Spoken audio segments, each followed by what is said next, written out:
lately, as you all know, Nintendo's been impressing me quite a bit. So much so that I had to make another Quack this week. That was two Quacks. I had to quack twice for you guys. So go watch that. And then when you come back to this video, you can personally thank me by typing in the comments below how much you all adore me. And I will receive those comments with much ease. So a running theme of mine on this channel lately has been about the concept of fun. I am all about that. I'm tired of seeing the gaming industry take itself a little bit too seriously. I like seeing Nintendo kind of lay back, be a bit more centered just around the concept of having fun with video games, because that was their original purpose, that was their original intent. So, you know, how dare they for just thinking that, wow, you should just have fun while playing a video game. This theme has carried into the way they're running their company lately, and that is something that I adore. I love seeing that. Take Nintendo Directs, for example. One thing I love about those is their need to just have these little bit of quips and humor just thrown in there, and have these full-blown skits that they actually do enlist YouTubers to help them with. I know Mega64 has helped them out with a lot of stuff. That is fantastic to see. I want to see more of that kind of stuff. But recently with the Yokai Watch thing that they did, where Bill was just mealing on those donuts. More of that, please. That was fantastic. That's the kind of stuff I'm talking about. That's what I like seeing from Nintendo. I also like the fact that they seem to be the ones listening to the gaming community with a lot of things. Now I know what you're saying. There are things they haven't listened on. I love the fact that Nintendo is enlisting the help of streamers and of YouTubers like Completionist and Jaywitz. Were just on the latest Nintendo Minute. That was the post-show of the latest Nintendo Direct. That's great. More of that, please. The fact that they're really trying to push things like Smash 4 and the esports community, and they're actually going to be doing an entire Nintendo Treehouse Splatoon tournament. This is great. What is happening, Nintendo? Keep doing this stuff. Now, the whole theme of this video, because you saw the title, Nintendo's listening to us. And that's great. I don't really know the significance of me pausing there was. I guess I was going for like a dramatic effect kind of thing. If it worked, you can leave a comment below and let me know. But if it didn't, and it probably isn't now because I'm continually rambling on, I guess trying to make this a humor segment too. Yeah, let me know if that worked. Another major front that Nintendo is listening on is something like Linkle included in the Hyrule Warriors. Guys, if you know me, you know I'm nowhere close to an SJW.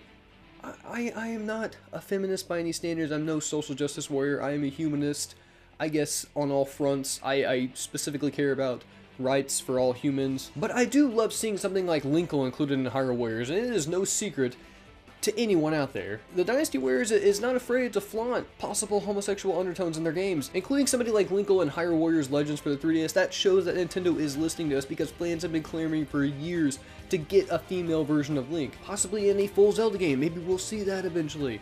I think that's fantastic. I want to keep going there. I mean, she's still wielding crossbows, looking awesome. I want to see this because she's a strong female protagonist. Did I say that right? Now, we've seen over the years that Link has become more personified as a character in the way they're writing him and the way they're displaying him to the viewer while they're playing the video game. We've seen this slowly happen over the years. Now, while he is still, yes, androgynistic in character, I still like seeing a female version of him because it does show that Nintendo was listening to the fans. They want to diversify the Zelda games even more, and that is fantastic. I want to keep seeing that from Nintendo. And who knows, maybe this could just be something completely limited by Tecmo Koei in Hyrule Warriors. Who knows? Another major way they're listening to us is Pokemon Red, Blue, and Yellow coming to the Virtual Console.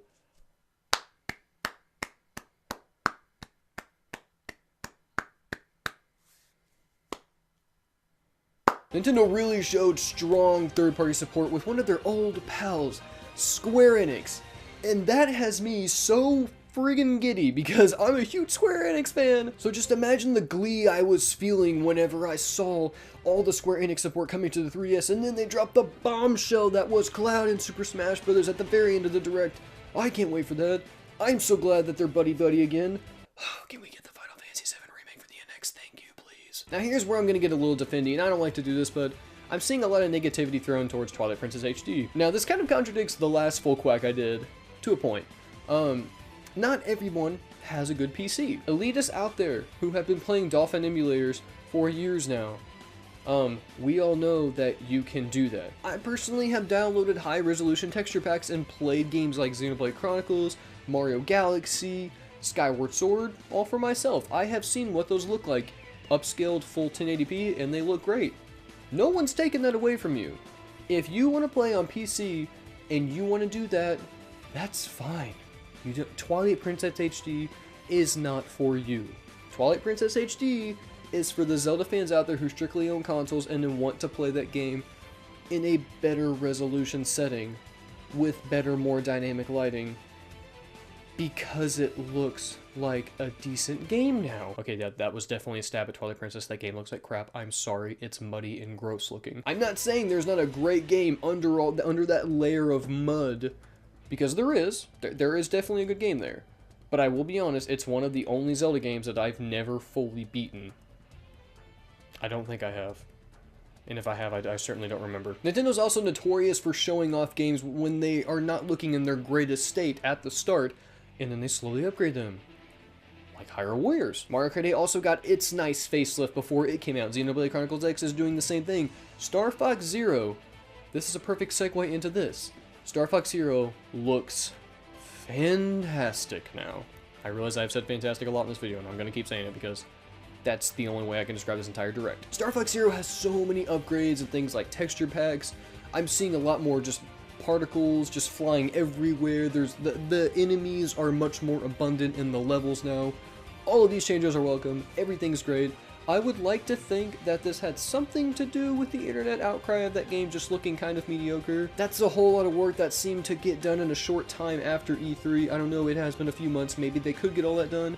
Platinum Games is a very prestigious studio. They do a lot of good work. I could believe that. But I'm just saying that this has probably kind of been in the works all along.